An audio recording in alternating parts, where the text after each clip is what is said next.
Hola alumnos, bienvenidos a esta clase de biología. Estaremos hablando esta vez sobre división celular y posibles malformaciones al alterarse el ciclo celular. Continuamos. Si recordamos la clase anterior, habíamos culminado con el ciclo celular. Este ciclo celular tiene una fase llamada M. En esta fase simplemente se genera la división celular, pues, la mitosis. Esta fase de división celular está constituida por dos procesos, la mitosis y la citocinesis. La mitosis, que en realidad significa la división celular, y la citocinesis, que es la división del citoplasma. Esto ocurre mediante una serie de mecanismos especializados que tienen lugar en la célula y que finalizan con la formación de dos células hijas genéticamente iguales. Por otro lado, podemos indicar que la mitosis es un proceso continuo y este consiste simplemente en la división del núcleo celular. Ahora, con el fin de facilitar el estudio, los biólogos la han dividido en 4 etapas. Una primera etapa llamada profase, que en dado caso es la primera etapa de la mitosis. Esta comienza con la condensación del material genético. La cromatina ubicada en el núcleo se compacta, permitiendo observar los cromosomas que están formados por dos cromátidas hermanas unidas por el centrómero. Paralelamente, la membrana nuclear o carioteca inicia su desorganización. No obstante, el nucleolo se desorganiza y desaparece. Los centriolos migran hacia los polos de la célula y en el citoplasma se organizan unas finas estructuras proteicas en forma de filamentos tubulares, microtúbulos, que formarían el uso mitótico. El aparato de Golgi en este caso y el retículo endoplasmático se fragmentan. Aquí en este esquema podemos ver el uso miótico en formación. Ahora, ¿qué es un uso? Es una línea imaginaria, así como el planeta tiene usos horarios que son líneas imaginarias que dividen la esfera. Aquí a manera de esquema se ejemplifican las células de manera esférica. Los usos van a ser utilizados en este caso como una manera de poder guiarse o tener una referencia, los cromosomas, para moverse a través de la célula en el proceso de división. Metafase. La membrana nuclear, en este caso, ha desaparecido por completo y el uso mitótico se encuentra totalmente desarrollado. Por otro lado, los cromosomas alcanzan su máximo grado de condensación y son fácilmente observables a un microscopio óptico. Paralelamente, cada centrómero interactúa con microtúbulos del uso mitótico, provocando en este caso el alineamiento de los cromosomas en el plano ecuatorial de la célula. Ecuatorial es referido al plano en la mitad, la división exacta por mitad de esa esfera esquemática.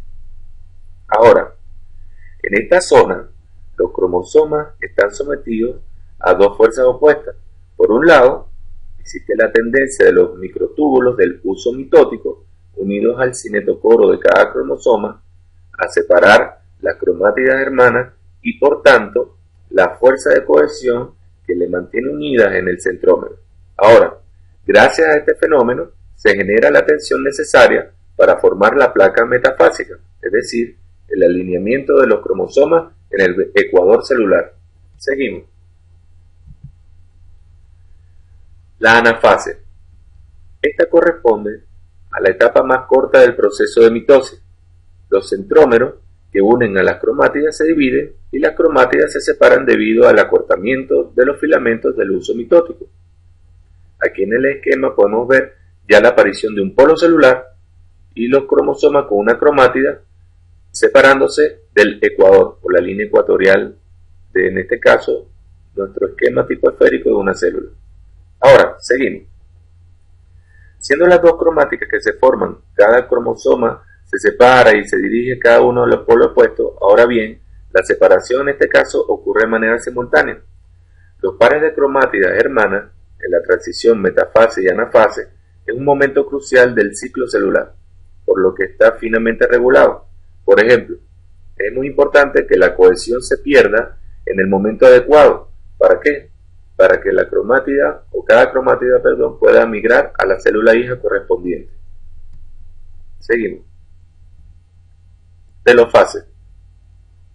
En este caso, los cromosomas, ahora formados por una sola cromátida, migran completamente hacia los polos celulares y vuelven a descondensarse. Si bien es cierto, la condensación es un proceso como de densificación de las cromátidas, en este momento ocurre todo lo contrario, se descondensa, perdiendo el aspecto que tenía durante la metafase.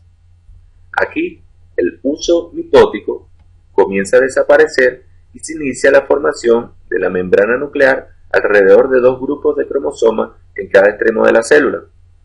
Además, en su interior comienzan a reorganizarse los nucleolos y en el citoplasma se ensamblan el aparato de Golgi y el retículo endoplasmático. Citocinesis. La citocinesis consiste en la división del citoplasma de la célula madre en dos partes relativamente iguales. En esta etapa se completa el proceso de división celular y los primeros indicios se observan en la anafase. Continúa con la formación de los nuevos núcleos de las dos células hijas y se produce el reordenamiento de los componentes celulares y la reorganización del citoesqueleto. En las células animales, la citocinesis ocurre gracias a una serie de proteínas, principalmente la actina y la miosina, que forman una especie de anillo contráctil interno en el ecuador de la célula adherido a la membrana. Al cerrarse cada vez más, provoca finalmente la división del citoplasma. Podríamos imaginarnos que estamos con un globo lleno de agua y por medio de una cinta elástica podríamos apretarlo en el medio, justamente en la región ecuatorial de ese globo. Al constreñir o apretar ese nudo, va a haber un momento que estas dos se dividen. Ahora se dividen en dos partes que no siempre se caracterizan por ser iguales. El hecho es que para que ocurra la división celular, tiene que influir principalmente la actina y la miosina. Ahora, a mano derecha tenemos la ejemplificación de una célula vegetal y a mano izquierda de una célula animal. Ahora, la citocinesis difiere significativamente en las células vegetales y en las animales. Las células vegetales, como están encerradas en una pared celular relativamente rígida, pasan por la citocinesis mediante un mecanismo muy diferente, donde una serie de vesículas llenas de carbohidratos provenientes del aparato del Golgi se fusionan y forman una estructura plana y limitada por una membrana. En este caso, es una placa celular que divide a la célula en una línea media y crece hacia afuera para encontrarse con las paredes laterales existentes. Entonces tenemos una diferencia clara, que para el proceso de citocinesis, en células vegetales, tiene que obligatoriamente formarse una pared celular dentro de la célula y ésta se va acercando hacia los extremos hasta ocurrir la división. Importancia de la mitosis. Tiene importancia plena en desarrollo, crecimiento, reparación y renovación de los tejidos. Ahora, en el desarrollo, a partir del cigoto formado después de la fecundación y mediante sucesivas divisiones celulares, se originan los millones de células que forman parte de un individuo. Por otro lado, el crecimiento, la división celular por mitosis, permite un aumento en el número de células en los organismos y, por consecuencia, los organismos crecerían. Ahora, respecto a la reparación y renovación de tejidos.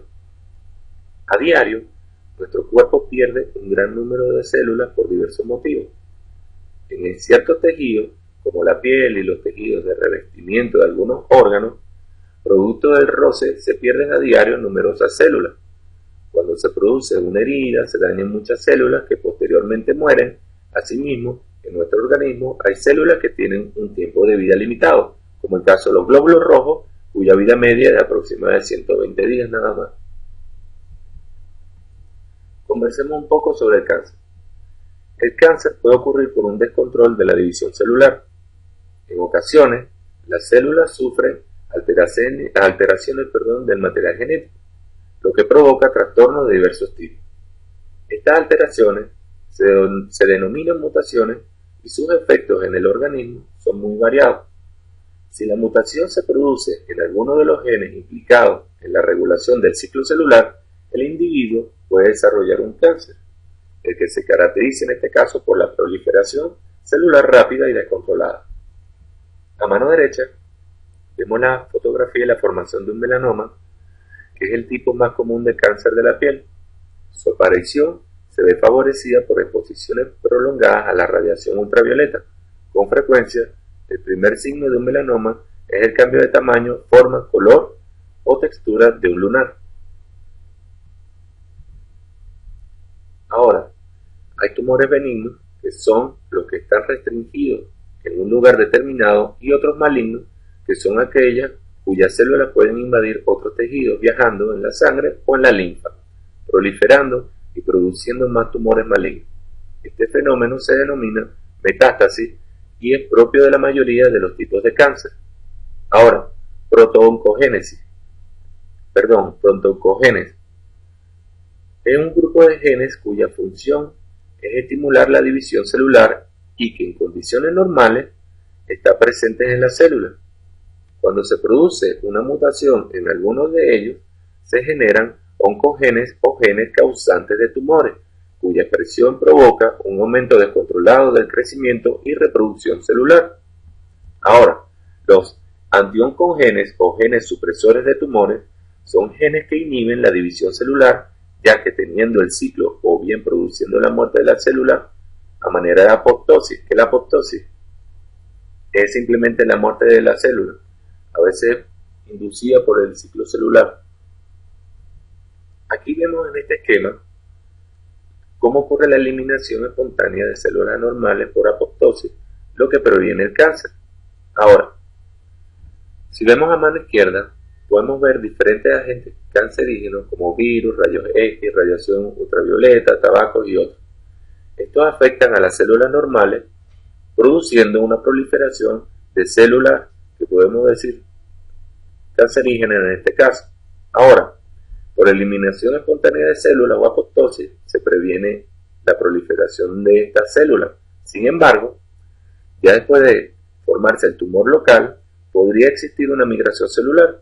Ahora, si las células del tumor tienen la capacidad de migrar a otros órganos, se les conoce como tumor maligno o de cáncer. Pero si el tumor se encuentra localizado o enquistado, se puede llamar tumor benigno.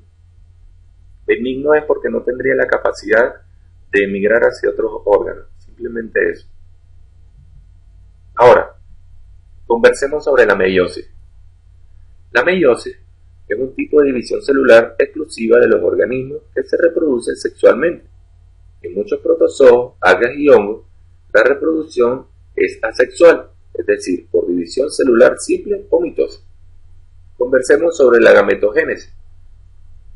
En los organismos que se reproducen sexualmente, los gametos, uno femenino y uno masculino, se unen en el proceso de fecundación y el cigoto resultante recibe dos conjuntos de cromosomas, uno proveniente del padre y el otro proveniente de la madre. Esto es posible gracias a que los gametos contienen en su núcleo solo la mitad de la dotación genética. Por ejemplo, en la especie humana, de los 46 cromosomas homólogos, los gametos contienen solo un cromosoma de cada par, es decir, 23 cromosomas. Y por esto tienen un cariotipo N, en este caso llamado haploide. Ahora, de esta manera, de la unión de dos gametos haploides, se origina una célula diploide con cariotipo 2N. Antes de pasar a la generación sexual siguiente, en un momento del ciclo biológico de los organismos se reduce a la mitad el número de cromosomas de los gametos durante una meiosis. Esto ocurre en el proceso denominado gametogénesis. En este esquema podemos ver cómo tanto para hombres o mujeres existen 46 cromosomas. 23 son de origen paterno y 23 de origen materno. Ahora, la producción de un ovocito y de un espermatozoide, en este caso haploide, podrían generar un cigoto. Cada persona hereda dos conjuntos de 23 cromosomas, uno proveniente de la madre y otro del padre. Entonces tendríamos un total de un par de cromosomas haploides por cada cariotipo, sea para femenino o masculino. Bueno, alumnos, y de esta manera concluimos con esta clase. Ahora, para la próxima clase, tienen que repasar bien sobre la mitosis, pues al estudiar la meiosis y la formación de gametos, tendríamos que estar muy claros en el proceso porque posteriormente estudiaríamos las leyes hereditarias. Entonces, hasta aquí esta clase, nos despedimos, nos vemos luego.